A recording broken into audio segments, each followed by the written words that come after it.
कई बार हम अपने लाइव्स में अनएक्सपेक्टेड प्रॉब्लम्स फेस करते हैं। अनएक्सपेक्टेड यानी अचानक से आई हुई प्रॉब्लम हेल्थ के रिस्पेक्ट में हो सकती है, बिजनेस के रिस्पेक्ट में हो सकती है। स्पेशली आपने देखा होगा बच्चों को, जो अचानक से खेलते कूदते बच्चे अचानक से बीमार पड़ जाते हैं। शाम को खेल करके घर वापस लौटे और उनको फीवर हो गया। और कई बार ऐसे जो इंसिडेंसेस होते हैं, इसको हम कहते हैं कि नज़र लग गई है या नज़र दोष हो गया है। तो क्या होता है नज़र का लगना, क्या होता है ये नज़र दोष, इसको आज हम लोग समझते हैं।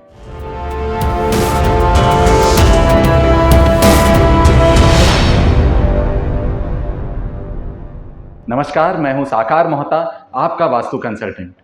और आज के वीडियो में हम समझेंगे कि नज़र दोष क्या होता है। जब भी हम कभी किसी चीज़ को देखते हैं तो हमारा एक नज़रिया होता है, हमारे एक थॉट्स होते हैं उस चीज़ को या उस व्यक्ति के लिए। हमारे मन में एक थॉट्स होते हैं। कई बार वो जो थॉट्स होते हैं वो अच्छे थॉट्स होते हैं। अगर हम सकारात्मक भाव रखते हैं किसी भी वस्तु या व्यक्ति के लिए तो हम अच्छा सोचते हैं उस व्यक्ति या वस्तु के लिए। हम चाहते हैं कि वो ग्रो करे। अगर उसकी ग्रोथ हो रही है तो हम खुश होते हैं और उसकी ग्रोथ को खुश हो करके हम यही मनोकामना करते हैं कि उसकी ग्रोथ और होती रहे। और वहीं कई बार ऐसा भी हमारे मन में भाव होता है, एक एनवियस भावना होती है या एक ईर्ष्या की भावना होती है कि जब भी हम किसी को देखते हैं तो हमारे मन में बहुत सकारात्मक विचार नहीं होते हैं।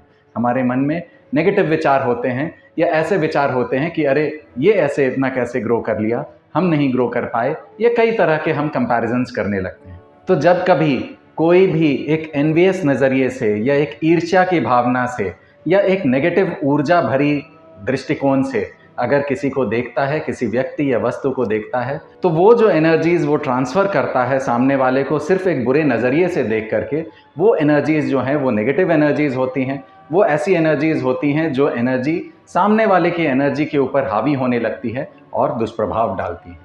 और इसी को हम नज़र दोष या नज़र का लगना कहते हैं। बच्चों में ये बड़ा कॉमन होता है और माएँ जो हैं, जो मदर्स हैं, वो इंस्टेंटेनियसली पहचान जाती हैं कि बच्चों को नज़र लगी है और नज़र को उतारने के उपाय करती हैं। इसी तरह से हमारे घरों में अगर हम वास्तु के दृष्टिकोण से देखें तो हमारे घरों में अगर किसी कोने में आपको बुरी स्मेल आ रही हो या किसी कोने में आपको ऐसा लग रहा हो कि ये बहुत ही सफोकेटिंग सी कोना हो गया है, एक सफोकेटिंग सा रूम बन गया है, तो वहाँ पर भी नज़र दोष हो सकता है, वहाँ पर भी नेगेटिव एनर्जीज़ का प्रभाव हो सकता है। अगर किसी रूम में आप देखें कि बिना वजह, बिना किसी शुगरी प्रोडक्ट के हुए भी वहाँ चींटियाँ आ रही है, वहाँ अगर आपके घर में पेट्स हैं तो पेट्स उस जगह पर जाने से कतरा रहे हैं, उस जगह पर बैठना नहीं चाह रहे हैं, तो अगेन आप ये रियलाइज़ कर सकते हैं, आप ये सोच सकते हैं, आप ये समझ सकते हैं कि वहाँ किसी न किसी नेगेटिव एनर्जीज़ का प्रभाव है। अब हम बात करते हैं कि इन नेगेटिव एनर्जीज़ का प्रभाव अगर आपके घरों में है तो इसको हम कैसे दूर कर सकते हैं।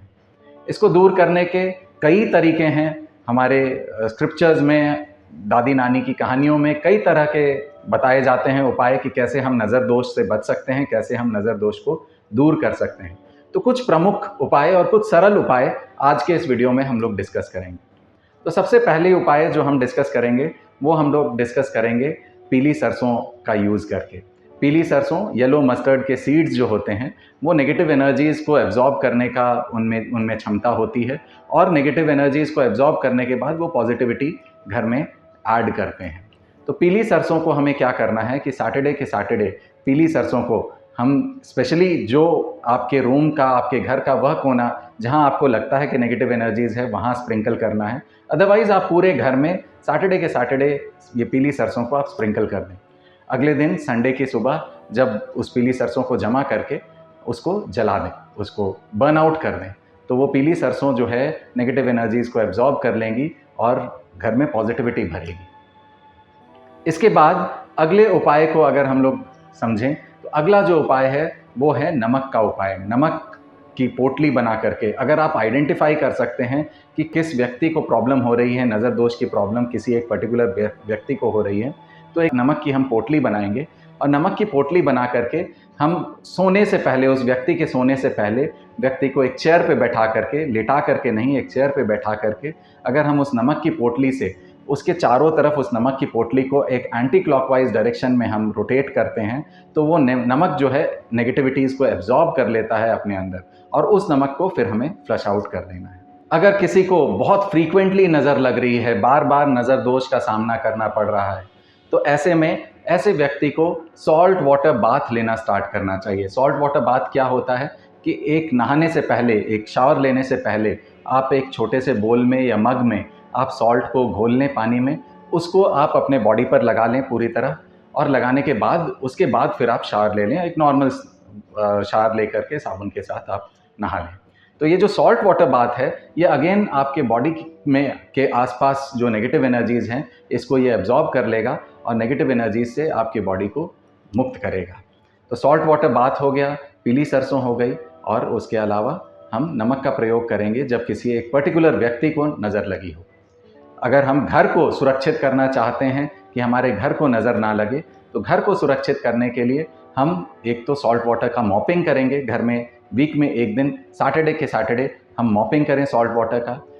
घर के चारों कोनों में हम सॉल्ट के बोल्स रखें, सी सॉल्ट हो या सेंधा नमक हो या रॉक सॉल्ट हो, ये रॉक सॉल्ट या सी सॉल्ट के बोल्स रखें, और एवरी सैटरडे टू सैटरडे इसको हम चेंज कर लें, पुराने नमक को फ्लश आउट कर दें और नए नमक को हम वहाँ कोनों में, घर के कोनों में बोल्स में डाल करके वापस स्थापित कर दें।